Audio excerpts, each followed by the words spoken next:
अगर आप दिल्ली एनसीआर में रहते हैं तो ना सिर्फ यहां की वायु प्रदूषित है जिसको लेकर हल्ला मचा हुआ है, लेकिन एक और बड़ा खुलासा हुआ है। वो ये कि यहां का पानी जो है उसमें भी जहर घुला हुआ है और हमारी और आपकी सेहत पर इसका बड़ा असर जो है वो हो सकता है। क्या एक रिपोर्ट के जरिए खुलासा हुआ है, विस्तार से मैं आपको बताऊंगा, इसलिए इस वीडियो को आखिर तक जरूर देखिएगा। ज्यादा से ज्यादा इसे लोगों तक शेयर कर दीजिएगा और कमेंट कर कर अपनी राय जरूर बताइएगा कि क्या शुद्ध हवा और शुद्ध पानी का अधिकार एक आम इंसान को नहीं होना चाहिए, क्योंकि फिलहाल दोनों ही चीजें नहीं मिल रही हैं। तस्वीर आप मेरे पीछे देखिए, दिल्ली में भूजल की स्थिति पर जो है बड़ा खुलासा हुआ है और जो खबर बनी है वो बेहद डराने वाली है। देखिए, दिल्ली के भूजल में जहर है।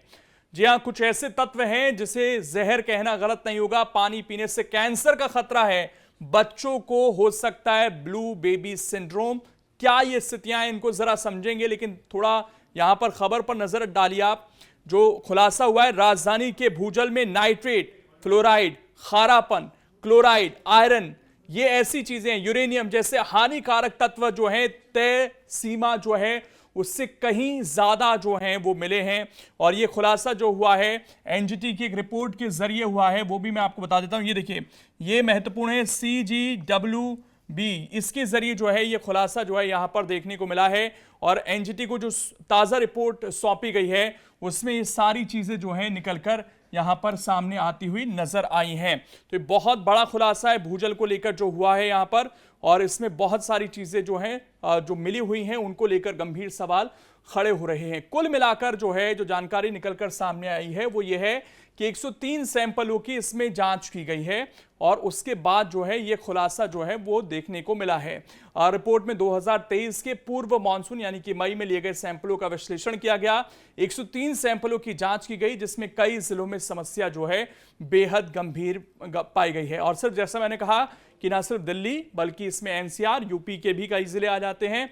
रिपोर्ट के अनुसार दिल्ली सबसे ज्यादा प्रभावित राज्यों में शामिल है, जहां पर 23.30% सैंपल में नमक की मात्रा तय सीमा से अधिक पाई गई। विशेष रूप से उत्तर, उत्तर पश्चिम, शाहदरा, दक्षिण पश्चिम और पश्चिम जिले जो हैं वो प्रभावित हैं। मानसून से पहले और बाद की तुलना में स्थिति और बिगड़ी है, क्योंकि 24 सैंपलों में से 11 जगहों पर पहले समस्या थी जो बढ़कर 13 स्थानों पर पहुंच गई। ज्यादा नमक वाला पानी पीने से उच्च रक्तचाप यानी कि ब्लड प्रेशर, किडनी की समस्या हो सकती है। वहीं खेती पर भी इसका असर जो है वो होता है, उसके बारे में भी जानेंगे। नाइट्रेट और क्लोराइड तय सीमा से ज्यादा पाए गए हैं। रिपोर्ट के अनुसार 20.39% सैंपलों में नाइट्रेट तय सीमा से ज्यादा पाया गया है। प्रभावित जिले नई दिल्ली, उत्तर, उत्तर पश्चिम, दक्षिण, दक्षिण पूर्व, दक्षिण पश्चिम और पश्चिम है। मानसून से पहले 4 जगहों पर यह समस्या थी जो बाद में बढ़कर 6 जगहों पर पहुंच गई। नाइट्रेट मुख्य रूप से खाद और प्रदूषण के कारण पानी में आता है। ज्यादा नाइट्रेट वाला पानी पीने से कैंसर का खतरा जो है वो भी बढ़ जाता है। इसको समझिएगा, कैंसर का खतरा सीधे तौर पर बढ़ जाता है और शिशुओं में ब्लू बेबी सिंड्रोम जैसी गंभीर बीमारियां आ जाती हैं, यानी कि नाखून, होंठ ये नीले पड़ने लगते हैं। तो ये ब्लू बेबी सिंड्रोम जो है, इस तरह की घातक बीमारियां भी जो हैं वो आ सकती हैं। इसके अलावा जांच में पाया गया कि 17.48% सैंपलों में क्लोराइड तय सीमा से ज्यादा पाया गया।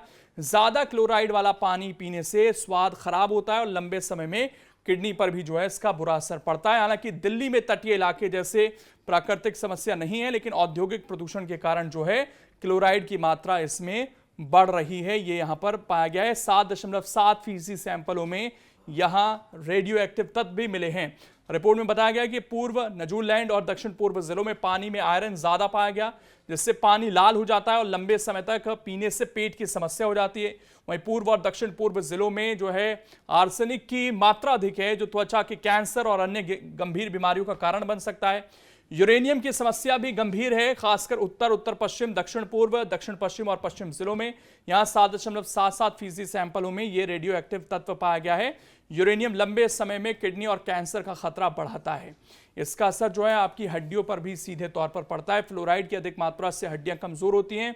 16.50% सैंपलों में फ्लोराइड तय सीमा से ज्यादा पाया गया, जिसमें नई दिल्ली, उत्तर, उत्तर पश्चिम, शाहदरा, दक्षिण और दक्षिण पश्चिम जिले हैं जो सबसे ज्यादा प्रभावित हैं। और इससे हड्डियों पर भी जो है इसका असर पड़ता है।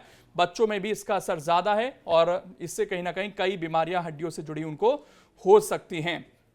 ना सिर्फ हमारी सेहत पर बल्कि जो यहाँ फसल उगाई जा रही है, यानी कि जो फसल है उस पर भी असर पड़ रहा है।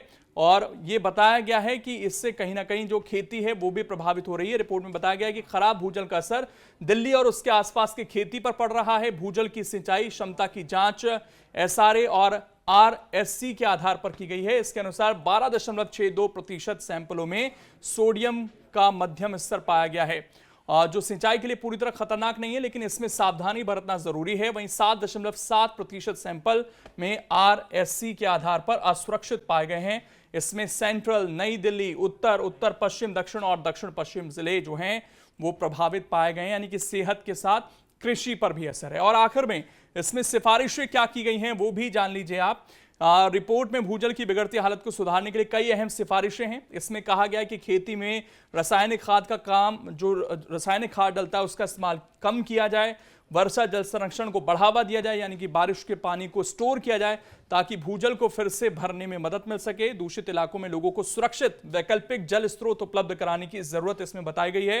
रिपोर्ट में यह भी जोर दिया गया है कि भूजल की समस्या से निपटने के लिए सरकार, वैज्ञानिकों और आम नागरिकों को मिलकर काम करना होगा। इसके अलावा बताया गया कि राष्ट्रीय भूजल गुणवत्ता पर एक विस्तृत रिपोर्ट 2026 सितंबर तक जारी की जाएगी, जिसमें इस समस्या के स्थायी समाधान की बात जो है वो की जाएगी। तो ये स्थितियां हैं फिलहाल, और ये पानी जो हम पी रहे हैं ये शुद्ध नहीं है, ये स्पष्ट होता हुआ जो है यहाँ पर नजर आ रहा है।